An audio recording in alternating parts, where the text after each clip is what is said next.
So we'll do that. And I'm going to do that by sharing my screen and starting with this class right here. Okay. So here we are. What we're going to focus on tonight is formal versus informal communication. Everybody here is probably already an expert at informal communication. Informal communication is like when you're speaking to someone, face-to-face communication. And when you do that, when you're talking to someone, if they don't understand something you're saying or they're not clear about what they're saying, they simply stop you and say, can you repeat that or explain what you mean, or I don't understand. They have the opportunity to ask you about it. And of course, you stop what you're doing and you make sure they understand. So you go back and you say it a different way or you explain it, whatever, give an example in order to get your point across. That's informal communication. With formal communication, which really is writing at this point, this is a writing class, so that's really what I'm focusing on. You write something at one moment in time. I have one question. Are you going to send this recording to us later? Yes, oh yes. I will send you all these notes. Everything you see on the screen, I'll send you either tonight or tomorrow morning. Okay. For other attachments, and I also will post it on Blackboard under the content area. So you know, that's right. You don't have to take detailed notes. You can take whatever notes you want, but I'll definitely send this. Also, I'm recording the lecture. Yes. I'm not sure if we can post it on Blackboard, but it'll be available somehow. So there's that too. You can always go back and listen to any part of it if you want. But yes, I'll be sending you these notes, so don't worry about that. Okay, so all I was saying was that formal communication, writing, you write something at one moment in time, and then at some other moment in time when you're not there, somebody else reads it. And they don't have the opportunity to ask you, what do you mean? Explain yourself. They don't have the opportunity to say, I don't understand. So in formal writing, what we really need to do is be precise, exact, and clear. And the things about informal communication, it's vague, it's confusing. Not. Take this sentence. He hit her back. What does that sentence mean? What could it mean? It could mean that he hit her in return, or he hit her in her actual back. Exactly. And you don't know. You don't know what it means. Maybe in context, I mean, if the sentence before were she hit him and then you said he hit her back, well, maybe we figure out that she hit him in return. She hit him. He hit her back. Okay. All right. So yeah, absolutely. And that's the idea, is that we need to be clear, exact, and precise when we're communicating formally, because there's no opportunity to figure out what to ask questions about what one says. This is what we're going to cover tonight. We're going to cover formal voice, formal structure of formal communication, and formal vocabulary, those three things. On Tuesday, we'll do some other stuff related to formal communication, but tonight we're going to focus on these three things. And of course, just a little note here, of course, formal communication means complete sentences and complete paragraphs. So one of the things I'm going to do is I'm going to talk to you about formal structure and the sentences that belong in a formal paragraph. I'm going to remind you that the first essay is 500 to 600 words, and you don't need to use any sources. You don't need to do any research for the first essay. I should say for the first essay. Okay. So let's take a look at the formal structure of a college level essay. Here it is. Maybe you know this, maybe you've seen this before.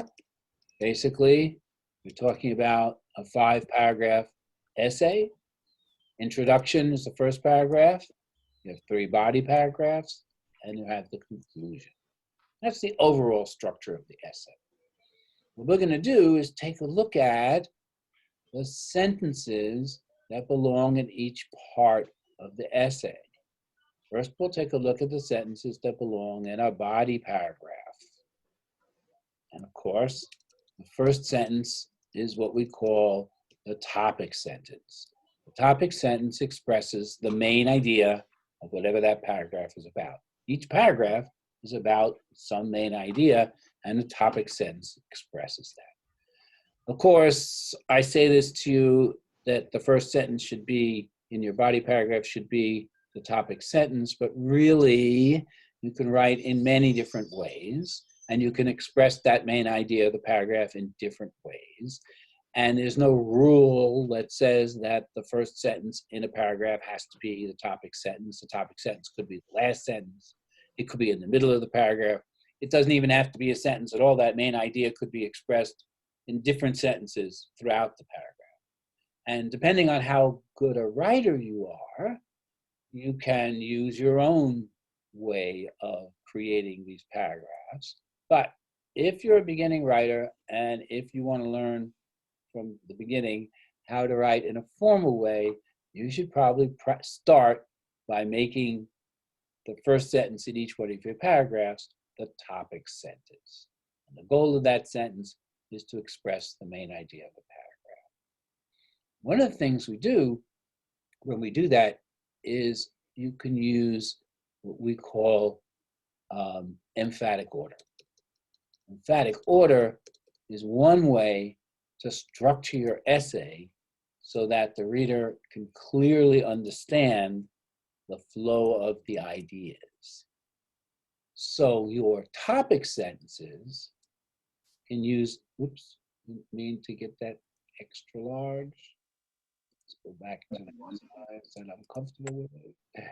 Your topic sentences should use, certainly in the beginning, emphatic order, because what that does is it makes it easier for you to write. Emphatic order simply means you start a sentence with the word first, or firstly, or first of all, or the phrase, the first reason this is important is, or something like that. I'll be fixing my typing as we go along because my typing is not very good. So your first paragraph, the topic sentence starts with first or firstly. Second paragraph, the topic sentence starts with second or secondly or second of all or some other combination. And of course, the third paragraph starts with third. In this way, with emphatic order, you organize the thoughts for the reader simply by starting your paragraph with one of your with a topic sentence and starting your paragraph with one of those words. Makes the flow of ideas easy for the reader to follow. They know when they go into the second paragraph and you say second of all, that you're bringing up a second point, another point. These using emphatic order also serves as a transition, as a way to move the reader's thoughts from one paragraph to the next, because when they see first and then they see second, they know when you say second that you're starting another idea. You don't really need a different kind of transition to move from one paragraph to another. Here, for example, here, this could be a topic sentence. First of all, love is the most powerful force in the world. And then my other paragraph, second of all, hate is the second most powerful force in the world, something like that. So first sentence in a body paragraph, remember, here's the structure, introduction, 3 body paragraphs, and a conclusion. And right now we're just looking at the sentences that go in the body paragraph. First sentence in the body paragraph is the topic sentence, which expresses the main idea of the paragraph. The second sentence in the paragraph is one of the things that makes the writing very formal. And that is for you to define your terms. Definition of terms, definition of the words you're using is one of the key elements of formal writing. Certainly formal structure. Yeah, you so tourist. Okay. Certainly formal structure is important. That shows how your ideas are organized and how they're connected. You have to get up, bitch. I think that person figured out that she needs to mute her mic. Okay, so Shut up. defining your terms is one of the key things that you do in formal writing, because that's one of the ways that we make our writing clear, exact, and precise. Remember that sentence, he hit her back, right? Well, if we wrote that, we would have to clarify it. Is it either one of these? It's either this or it's this. Can't be both. Shouldn't be both. Okay. So, topic sentence. First of all, love is the most powerful force in the world. Then the next thing we do is we take a look at that topic sentence and see, do I need to clarify any of those words? Are any of those terms not so clear? Do I need to clarify them?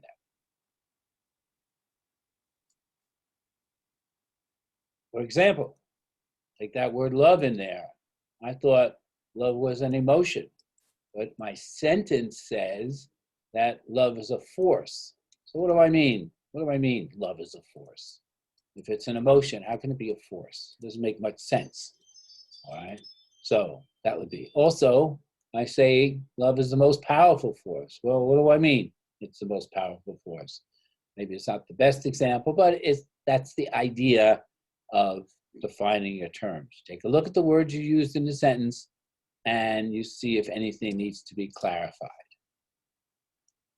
And this step, defining your terms, is something you do over and over again when you're writing in a formal way.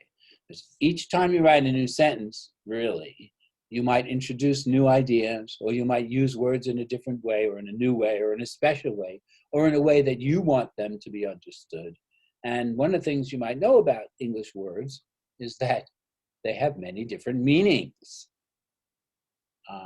And that's one of the reasons there's so many different words in the English language, is that a particular word could have many different meanings.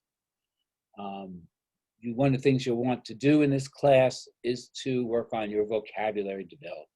I might have mentioned last time that there are 1 million words in the English language.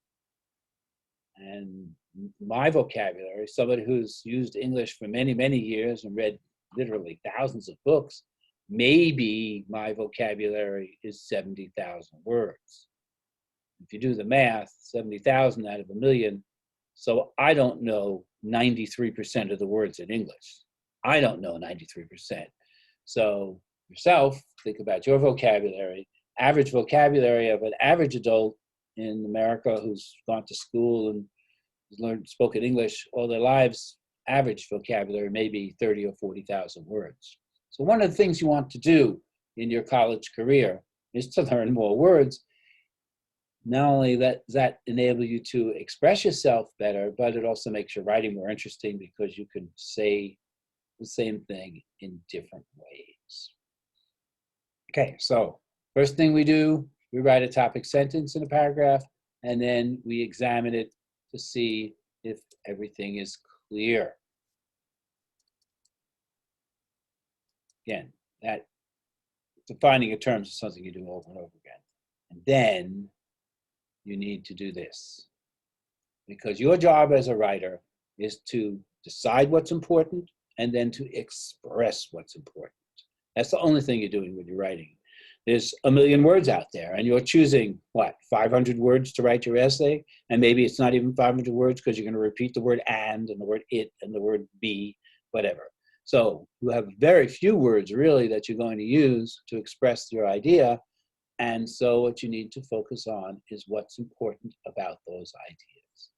In this case, you've stated some main idea of the paragraph, you've made that clear, and then the next thing you do is you basically answer the question, what's important about this? What's significant about this main idea? How is it important? How or why is it important? And again, this could be a question, could be phrased as a question. But that's what you're focusing on. You're focusing on what's important.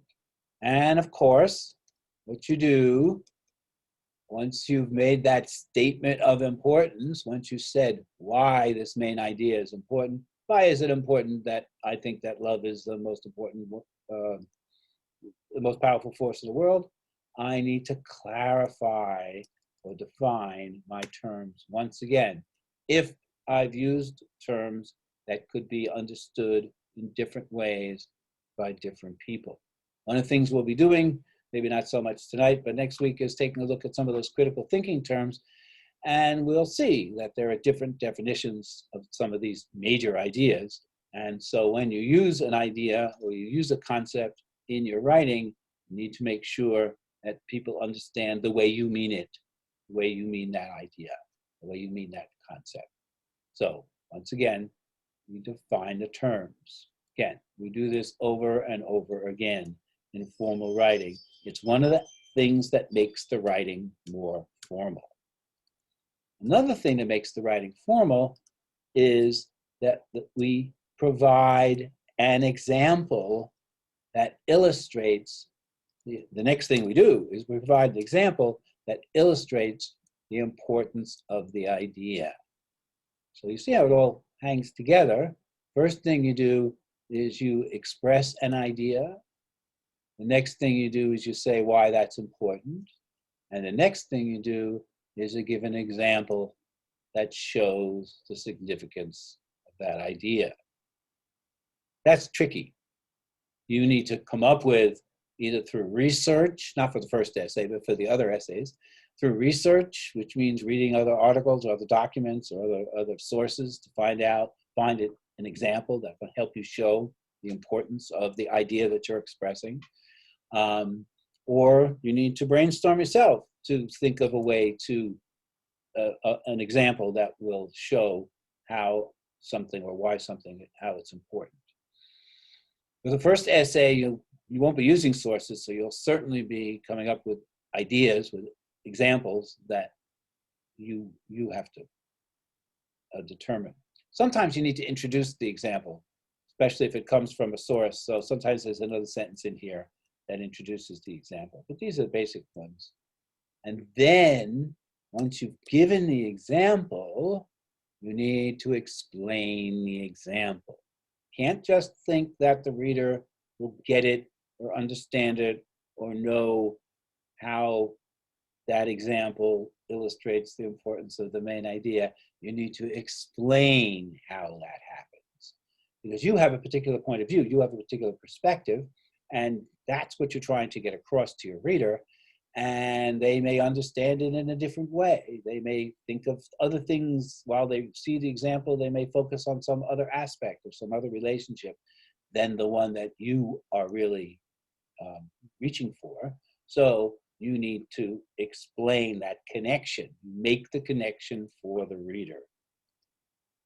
Make this connection for the reader.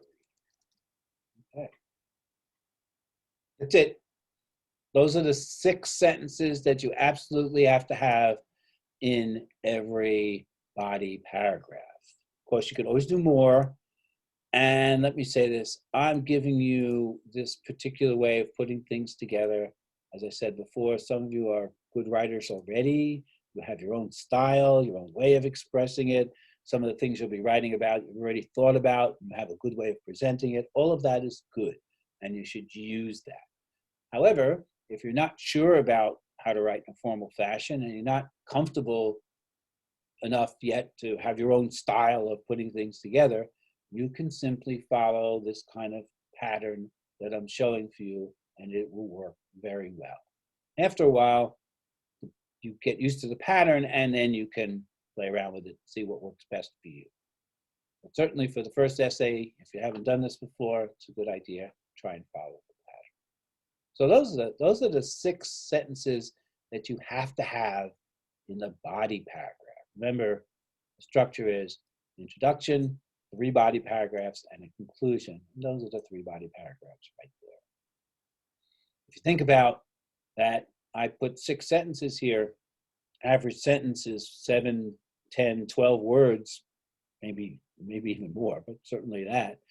That's going to be 60 or 70 words right away in each paragraph. And sometimes you need more than one sentence to define your terms because you have two terms that you want to clarify. Or sometimes it takes more than one sentence to explain your example, or even to give your example might take more than one sentence. So really built in here, you can see there could be more than the 6 sentences, but you need a minimum of these 6 sentences in each one of the body paragraphs. And if you do that, you get to the word count. Some of you might hear 500, 600 words and think it's a lot of words. But if you do it this way, you get to that word count really easily because you have to write these kinds of sentences and you get there. Okay, now let's look at the sentences that belong in the introduction. Professor, Yes. so for every body paragraph, we need to give one different example. In every body paragraph, in formal writing, in every body paragraph is an example. Certainly in the 5-paragraph essay, right? We're really, what we're writing this term are 5-paragraph essays. Sometimes when you have a research essay and it's, 20 pages or something like that, you might not have an example in every paragraph. But generally speaking, certainly for the 5-paragraph essay, you need an example. Examples are one of the key ways that people understand things. And remember, you're not there to explain it. You have to explain it up front, and then later somebody else is going to read it. So if you provide an example right away when you write it, that helps the person later when they read it to understand it better. People really do understand things well through examples. And so examples are key to communicating what you mean and why you think something is important. Okay, thank you.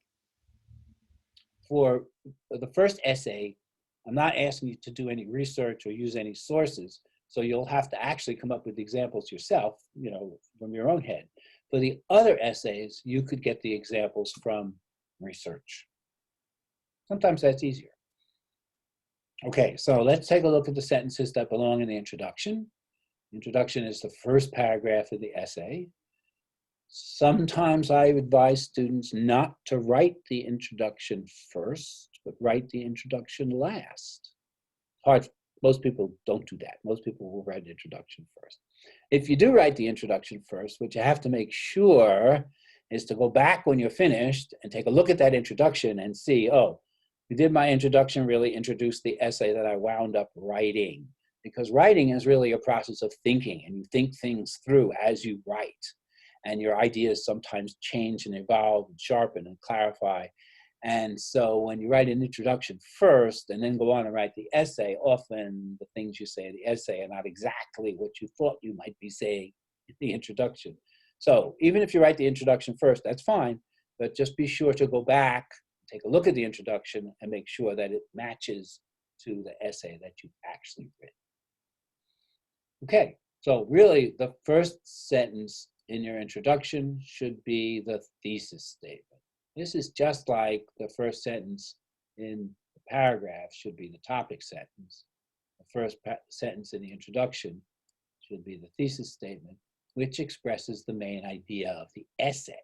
A paragraph has one idea, an essay has a bigger idea or several ideas, and that's what the thesis statement is all about. Again, the thesis statement, I'm telling you the thesis statement should be the first sentence in your essay, but as you get to be a better writer, you might not want to do that. You might want your thesis statement to be the last sentence in your essay. You might want your thesis statement to be in the middle of your essay.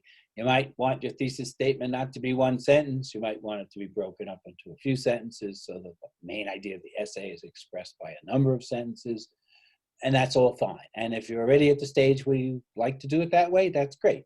But if you're not sure, and if you're just starting out, really the easiest thing to do it in the beginning is to make your thesis statement the first sentence in your essay and have it express the main idea of the essay. And of course, what you're going to do once you've written the thesis statement is take a look at that and see if there's anything that needs to be clarified or defined. Again, that's something you will continuously do when you're writing in a formal way, because you want to make sure that you're being clear, that you're being precise, that you're being exact. And one way to do that is to define your terms so that people can't misunderstand what you're saying. He hit her back. What does it mean? Okay.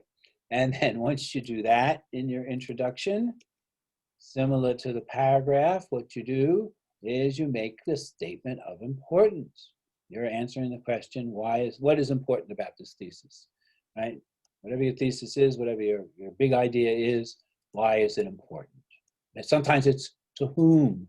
Sometimes it's not just why is it important, it's to whom is it important.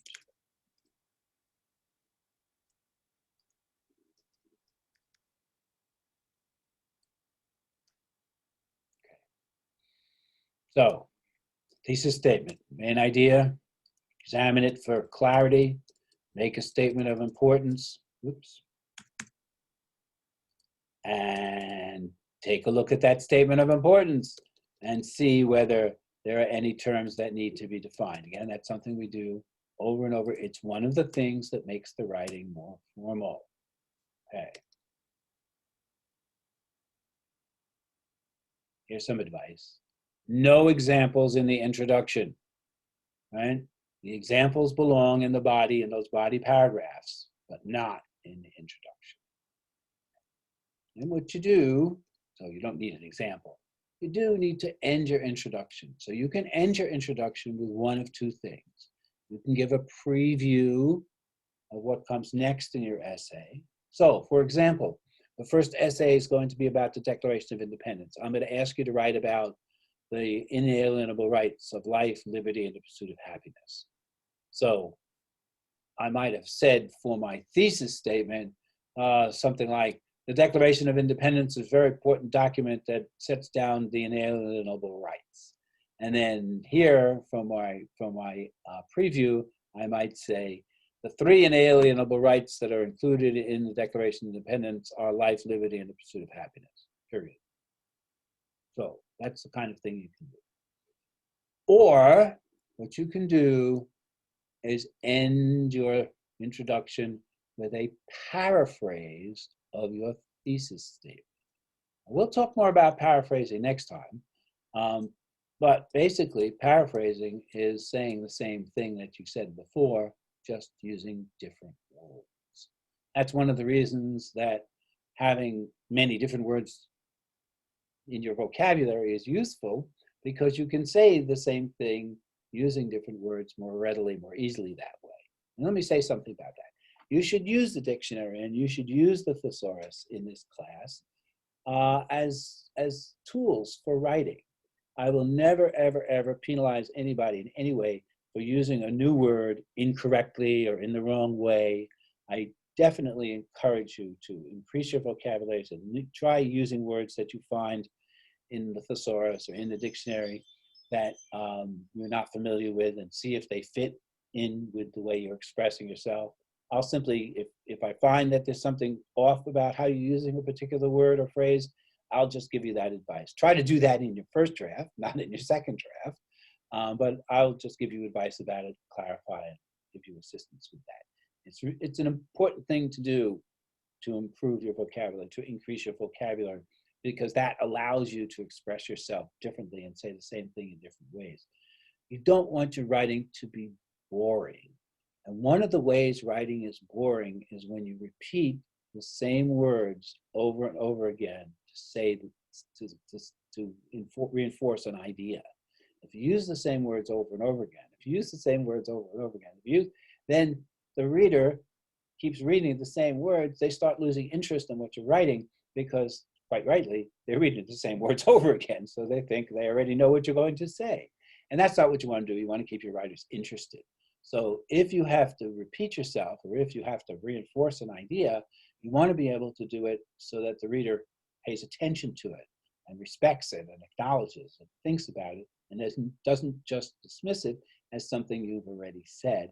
And one technique for doing that is the paraphrasing technique, which allows you to say the same thing in different words, or say the same thing slightly differently, so that the pattern of the words is not repeated in the reader's mind, And if you're writing, and if the reader's thinking about your writing, they won't notice that you're repeating yourself as much as they'll notice that you're saying something important, which is what you want to do.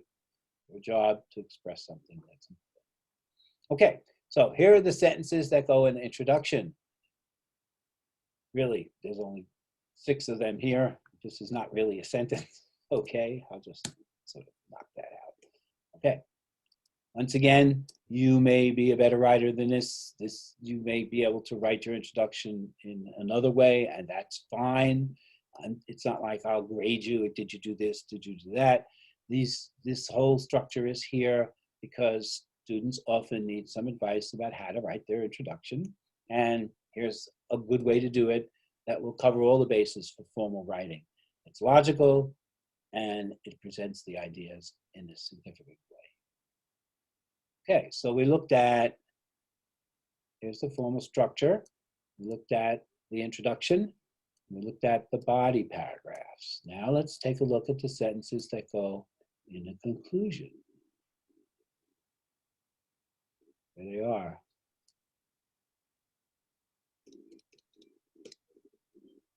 Okay. Here's what you need to know about the conclusion.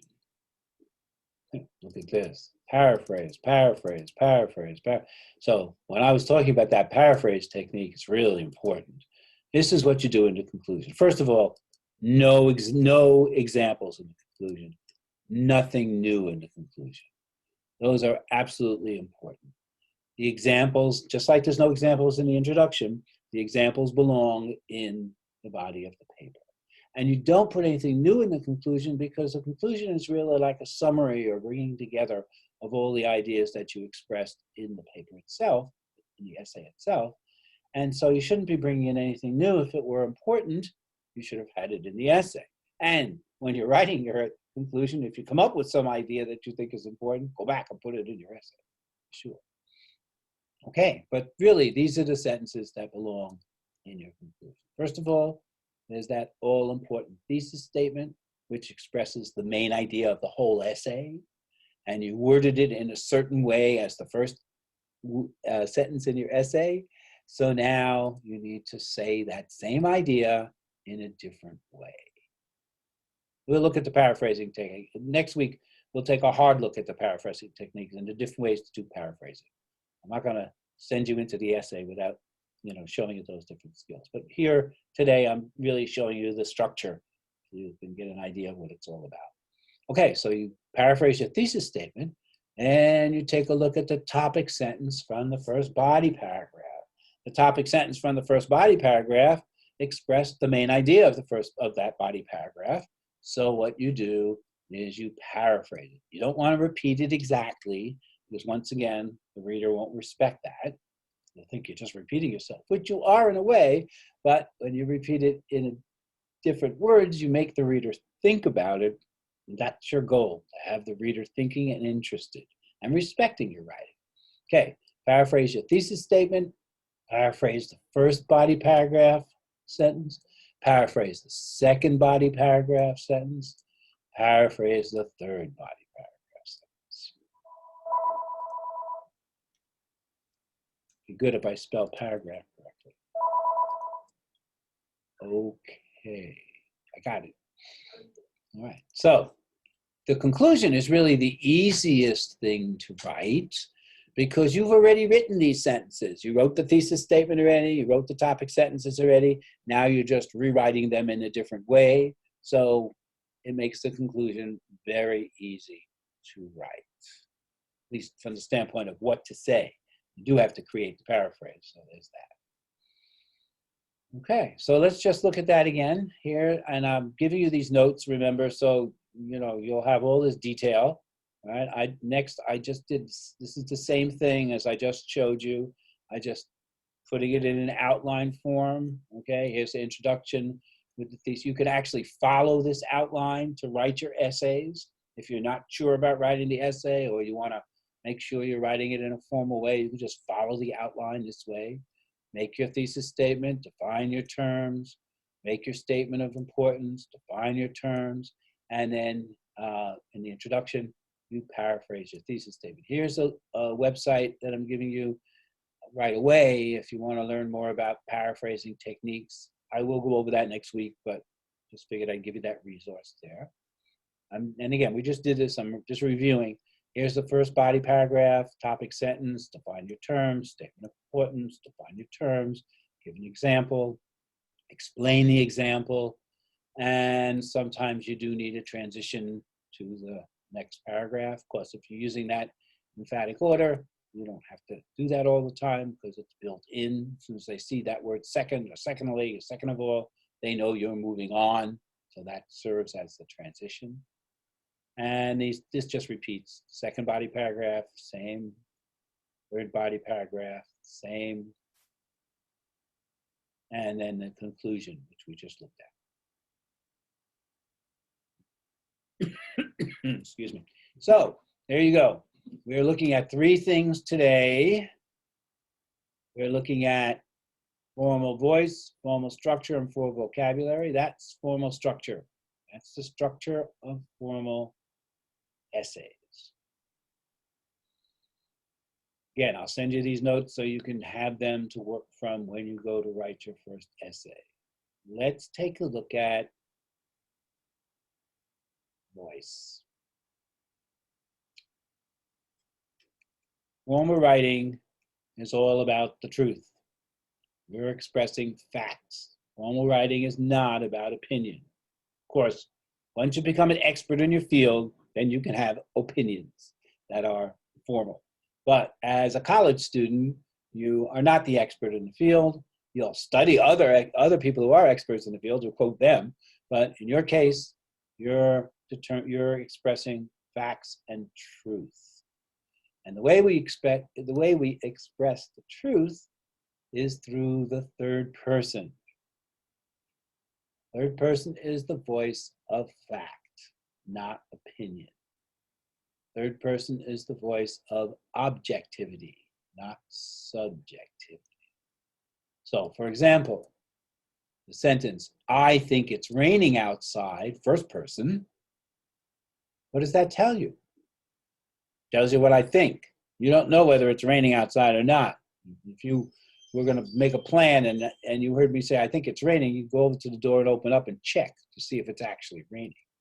But if I say to you, it is raining outside, I'm stating a fact. Or at least you know that I believe that I'm stating a fact. I think I'm stating a fact. I'm saying it's raining outside. I'm not leaving any wiggle room. I'm not saying I believe it's raining outside. Here's the truth. Here's the opinion. And again, sort of repeats what I'm saying, right? Here's a little website if you want to go to, talks about first, second, and third person if you're not sure about that. Just a little resource for you. Okay, but here's the advice that I'm going to give you.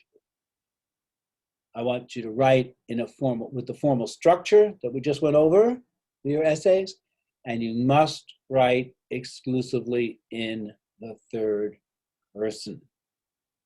Sometimes this is a bit of a adjustment for students because informally everybody's used to communicating in the first person, second person. And so what I say to you is it's fine when you write a little draft for yourself, you can write in the first, second, third person, first and second person, but before you submit it in, hopefully the first draft, before you submit it, make sure you change your voice to third person and take out first person and second person. This is hard. This is not easy. It may sound real easy, but it's actually harder than you think. And a lot of students get it right away, but other students take a little bit of time. I'm constantly pointing out to students in essays, you got to use the third person, and I'll show you where you didn't do it. But nevertheless, that's the task.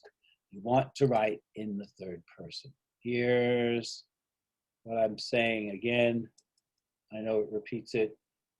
And here's the little chart, right? Gives you first, second, and third person, singular, plural. Here's I and we and all the other pronouns that go along with that. Here's a second person, you, and all the other pronouns that go along with that. You don't want to use these. You want to use these. And there's also singular and plural nouns. Nouns are great things. Nouns are the words that name things. So you often will want to use nouns, right? Even that word it sometimes is pretty vague because it could be anything. So often I'll say to people, don't use that word it, change it to whatever the noun really is. What is it? Tell us what it is. Is it an idea? Is it a person or a thing? Whatever. Tell us exactly what it is, because every it does have a name.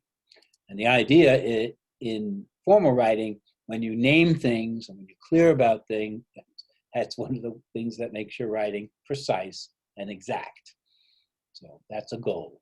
Definitely write in the third person. So first thing you need to think about is the structure that you'll be writing in, with the introduction, conclusion, paragraphs, everything we laid out.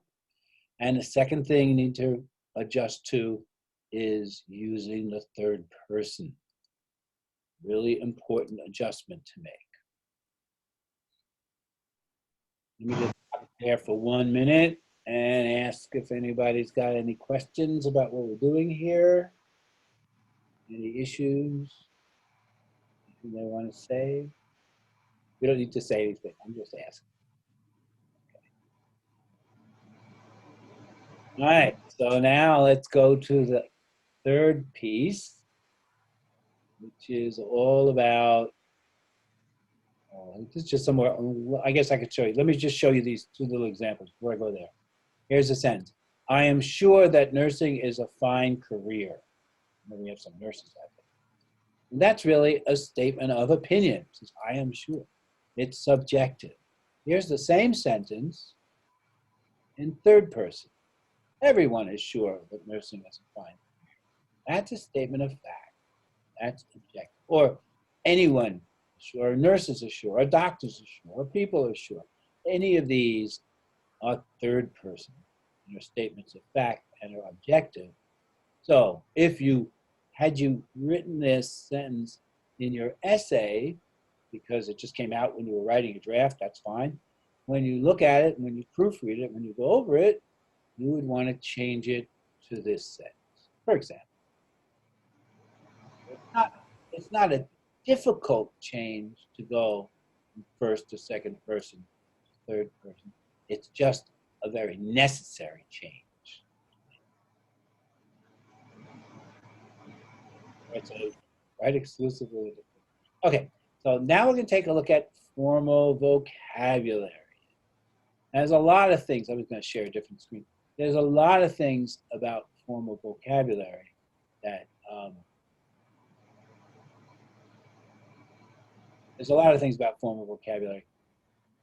but I'm going to ease you into that.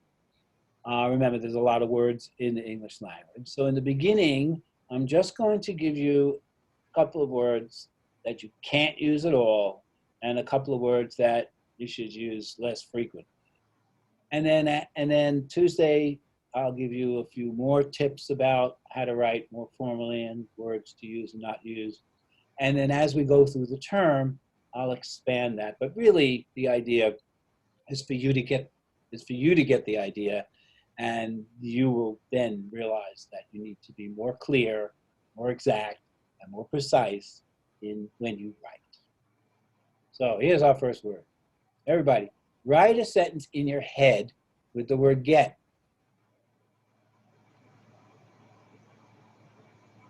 Now I need you to tell me, what's your sentence? Anybody? What's your sentence with the word get? Not hard. You can do this. I know you can do this. Somebody.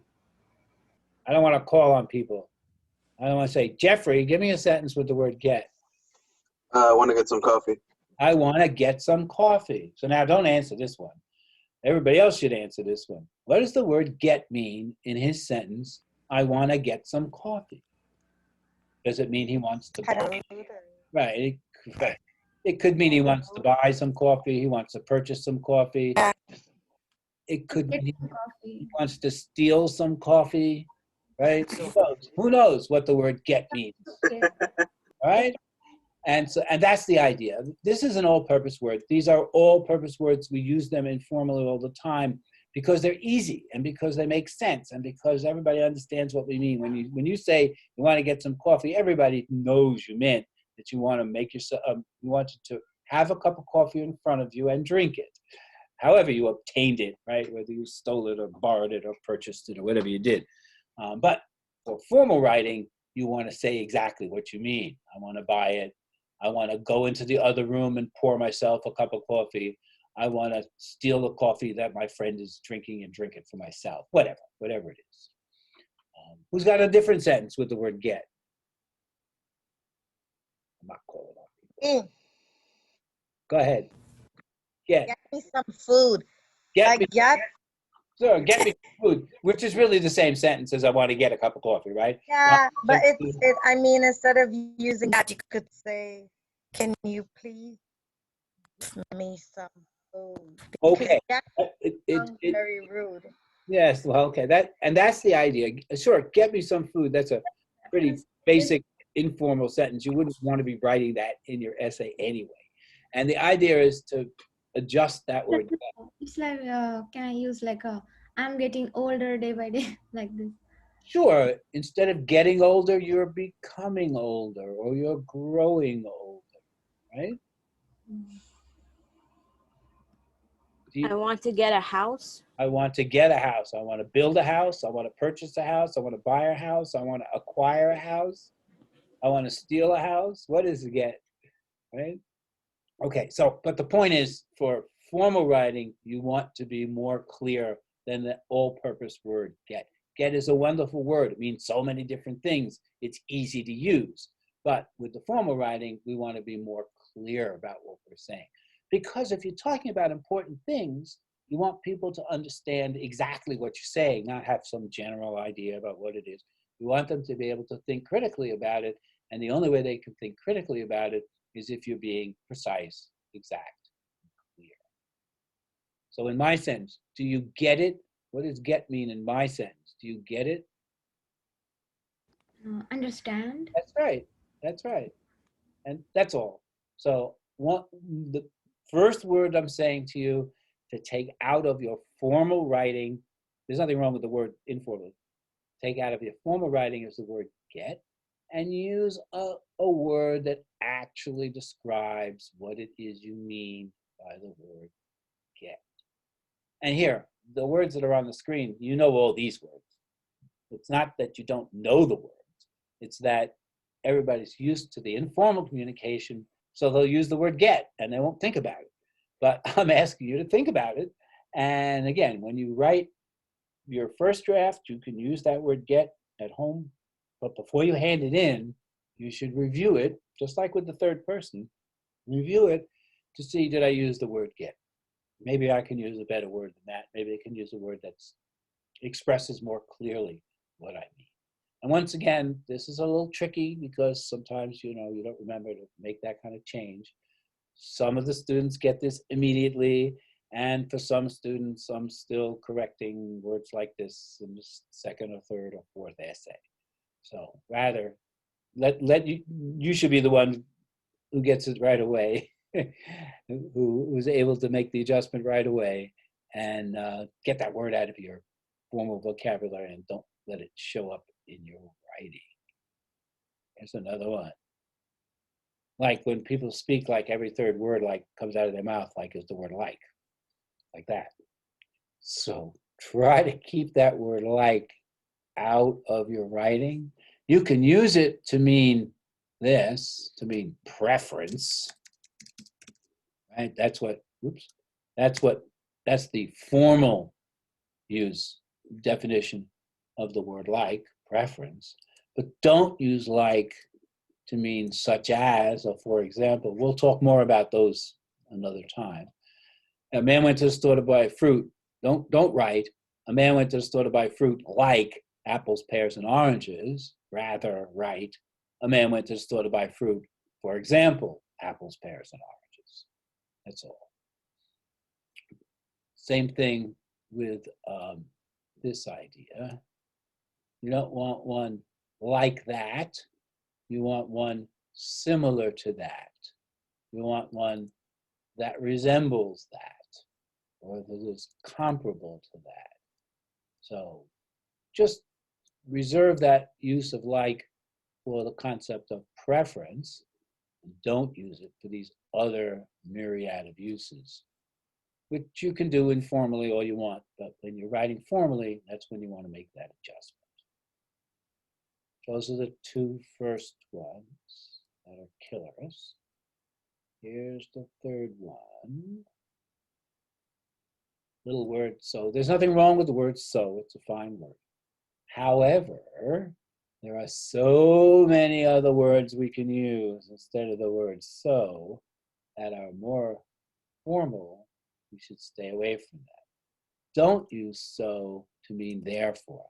A man went to the store to buy fruit, so he bought apples, pears, and oranges. No, a man went to the store to buy fruit, therefore he bought apples, pears, and oranges. Consequently, he bought apples, pears, and oranges. As a result, he bought apples, pears, and oranges. Once again, you know all these words. It's just a matter of digging a little more deeply, and staying away from this one and using this one. Here, we also have those expressions, so many and so much, which really means very many and very much. So therefore, try not to use those expressions, although it's hard. It's hard to find substitutes for those expressions. And sometimes I give students a homework assignment. I say, find an alternative for so much, find an alternative for so many. But you can do that as you write. What I'm saying here is stay away from the word get in your formal writing. Stay away from the word like, except to mean preference in your formal writing. And really, you don't need this one. Just like you really don't need this one, you really don't need this one at all. There are lots of ways to express what that word is going to express. The other thing that happens when you move from a word like so to a word like therefore is that the grammar rules change. I'm not going to talk about those today. I'll talk about those another time.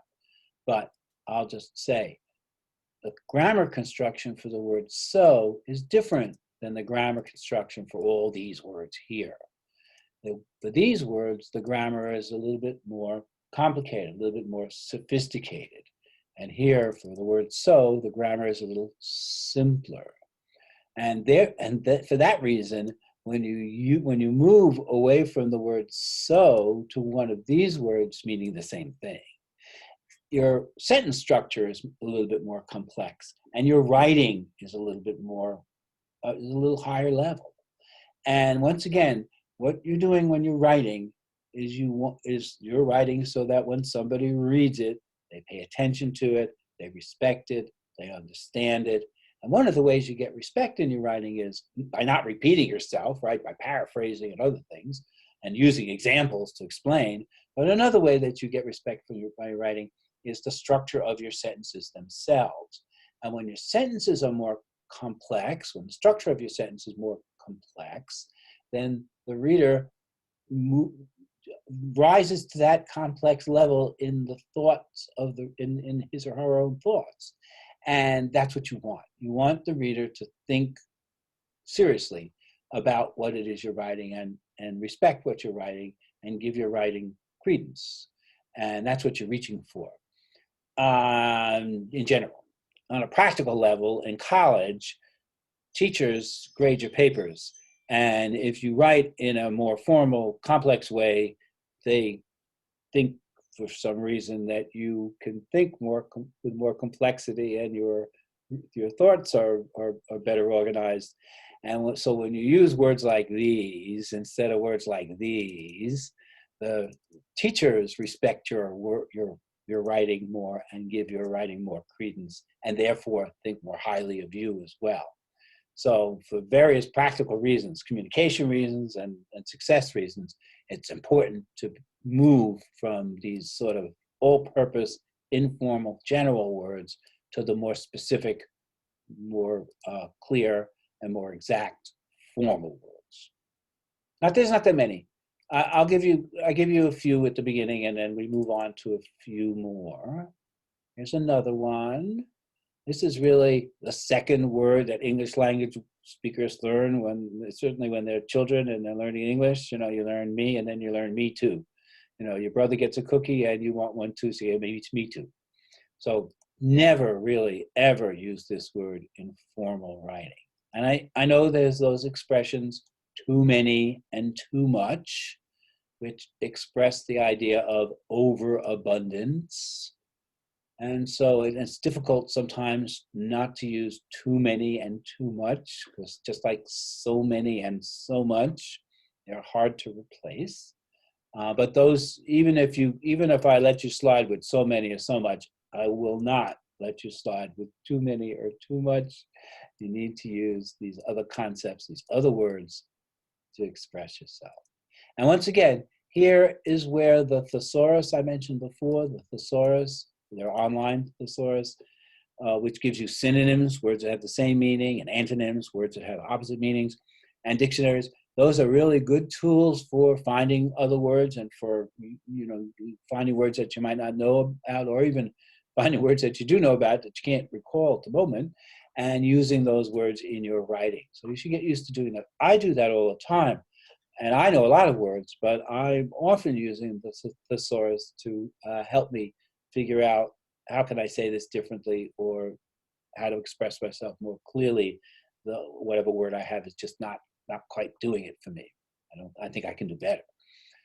So again, experiment with the words, and for sure, when you find yourself stuck with a word like this, use those tools, use the dictionary or the thesaurus to help you.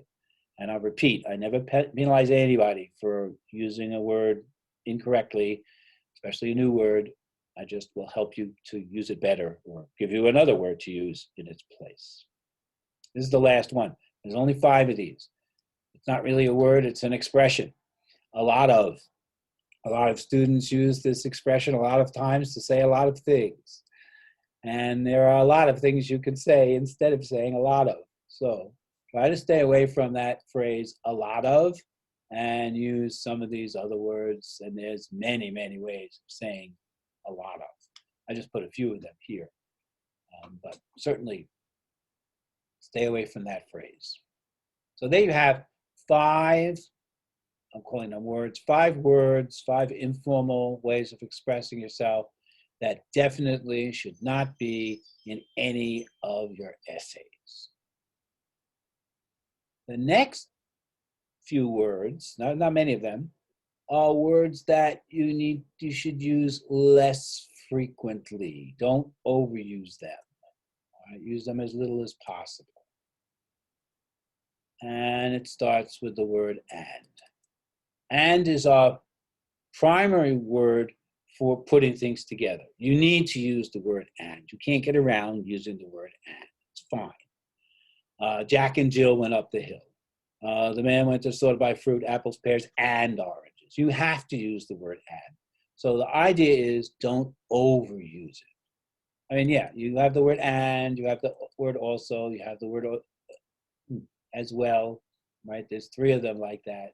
You need to use those words.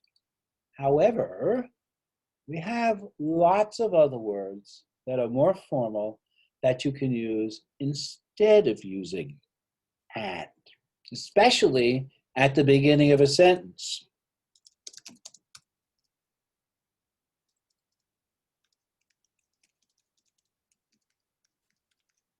Certainly at the beginning of a sentence, never use and.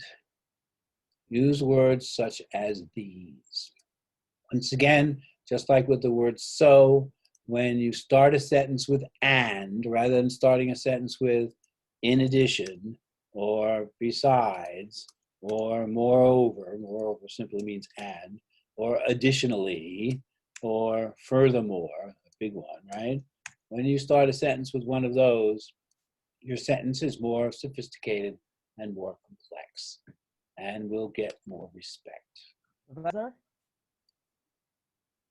The next, Yeah, Professor? Yeah, I have a question. Sure. Yeah, I can see you point something. You show the something in the blackboard. You point now. I just see your face.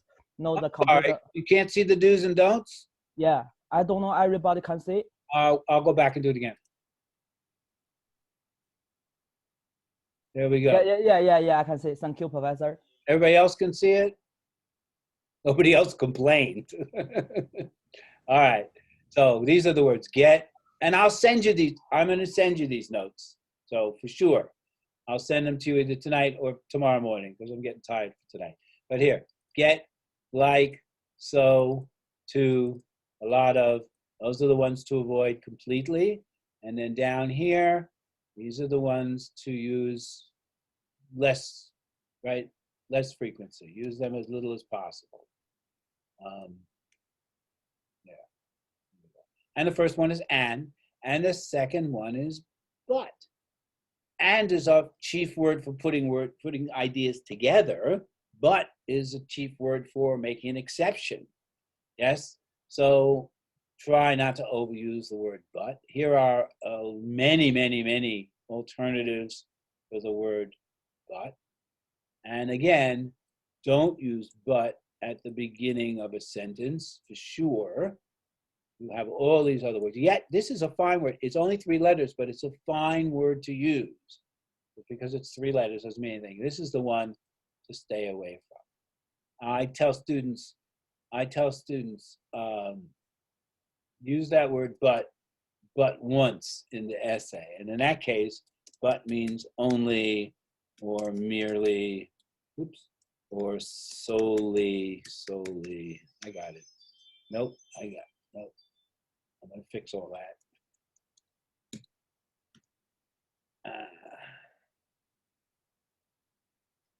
Only, merely, or solely. There we go. All right. So use this word less frequency. Use this only once in your essay. Don't use these words at the beginning of the sentence. Not too many more. Okay, here's another one. Just. Really, you should save the word just for the concept of justice. These days, the concept of justice is on everybody's minds. And just really should be reserved for when we talk about social justice, economic justice, political justice, all of those things. Here are a zillion other words that we use that can take the place of just. In that sentence, I want one just like that. That's really, I want one exactly similar to that, or precisely similar to that, or anything like that. So here, so we use just for time, right? We use it for time. And that's a tricky one to replace. Presently is the best thing I can think of for it just happened. It presently happened. That's a hard one to change. But we use for just one, only one, merely one, simply one, right? These are all the same as what I just wrote up there. Or barely one, or hardly one. These are all similar words for the word just. Now there's simply. It's there already. I don't need it twice. Okay. So these are all, you know all these words. It's not as if you don't know the words. The idea is for you to stay away from this one. Let this one be reserved for this very important concept of justice.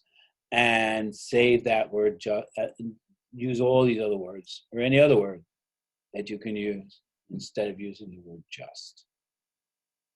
Here's another one, the word since. The idea is not to use the word since to mean because. Use it for time, that's for sure, but don't use it to mean because. And here,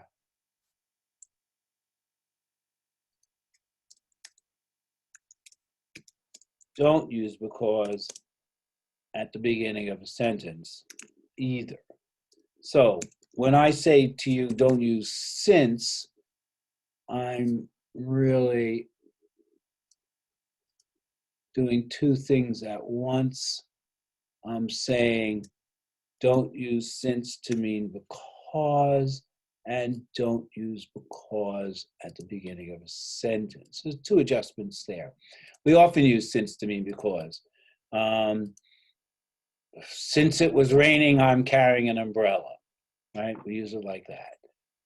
We shouldn't. We should only use it for since last week, since you became a student, since you've been practicing formal vocabulary, since you've gone to LaGuardia Community College, something like that.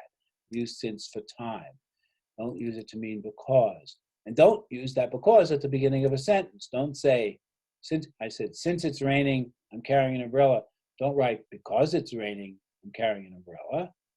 The logic really is to put the cause before the effect. So say, I'm carrying an umbrella because it's raining. Say it that way. So put that because in the middle of the sentence. So there's two things there to adjust to. And is the last one I'm going to give you, this little word do. Do is our all-purpose verb. You could use the word do to mean anything. The only one I have trouble replacing is doing the laundry. I'm not sure how to say doing the laundry without using the word do, but there you are. You have all these other words. Really, do is an all-purpose verb for an action, and every single action has its own verb or more than one verb to express that action. So what you should really do, how you should really write is by using the words, the verbs that actually express the particular action that you're trying to express. Again, informally, you can do anything, but when we're communicating formally, we want to be precise, clear, and exact about what it is we're doing. Okay. I know I covered a lot of stuff tonight. I will give you all of these notes, so you have the notes. Don't worry about that. I know you're working on the discussion boards, and that's a good thing. And I know I told you to express your opinion in the discussion boards. But what you could do also in the discussion boards is start to practice using the more formal vocabulary. You can't use the structure. You don't need to use the structure, but you could use third person, since the ideas we're talking about in the discussion boards are ideas that we want to express the truth about. So in the discussion boards, I would encourage you, use the third person, practice that, and use the formal vocabulary as much as you can. Practice that. Don't worry about it. You're not getting graded on it. I'm just saying that's a good opportunity. It's a good locale to practice using those skills. When we get to writing the essays, I'm definitely going to ask you to do those things. We're not going to be doing that till next week. On Tuesday, I'll go over some more stuff about formal communication, and I'll show you some more details about what you need to learn to write. I don't want to show you everything at once. I want to sort of do it in 2 steps. But then on Thursday next week, we'll read together in class, and you'll leave that class on Thursday with the assignment to write your first draft. So I'll expect you to try to implement all these things that I'm showing you tonight and Tuesday.